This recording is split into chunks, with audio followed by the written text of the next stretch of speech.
Now for number seven, one thing you have to be aware of is that you have something more than just the absolute value expression on the left. So you gotta clean things up first. Okay, you gotta clean things up first. Okay, you do that. You add 8 on both sides, so you get 12 on the right. Then you can write your two scenarios, which is 2/3 x minus 6 is equal to 12, or 2/3 x minus 6 it's equal to a negative 12. Okay, so make sure that you prepare yourself, okay, for the two scenarios, and the preparation involves that you have to get both, get the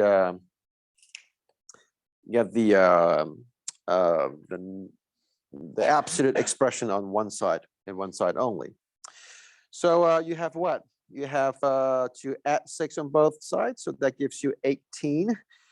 And by the way, when you're writing these fractions and the x, make sure the x should be written in the middle, aligned with the fraction line, or you can put it in the numerator, but not next to 3 right here, not in the denominator position.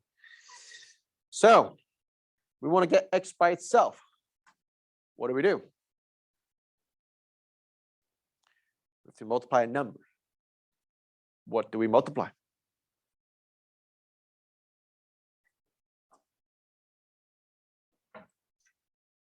Okay, reciprocal, 3/2, because you want to cancel out the 3's and 2's, right? So you have x by itself on the left. Now, I want to make a very important point on the right-hand side. Now, there are students who would say, I'm going to go ahead and multiply 18 by 3. You know what I'm going to say? Don't. Do something smarter. What's a smarter move? You should. Yeah, reduce it first. Why would you want to work with big numbers? Reduce before you multiply. Reduction before simplification before multiplication. So would you like to do 18 times 3 or 9 times 3? I would say 9 times 3, which is 27. A lot easier. See that? Okay, a lot easier. The same goes to the right-hand side. We will have to add 6 on both sides. So you have negative 6 on the right, 2/3 x on the left. And then we will again multiply both sides by the reciprocal of the coefficient so that we can simplify the left-hand side to have just x by itself. And on the right, again, you would always simplify. And how we are simplifying right here? Well, 6 and 2 becomes 3 and 1. So negative 3 times 3, negative 9. Okay.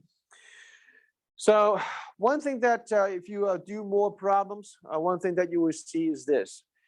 If the x, it's only residing inside the absolute value function and not outside of it, you can be pretty much sure that they will both be the solutions. There will be no extraneous. When do you start to be more cautious? It's when you see x's by itself outside of the absolute value function. Then you'd be like, wait a second. Let's make sure that we get it right.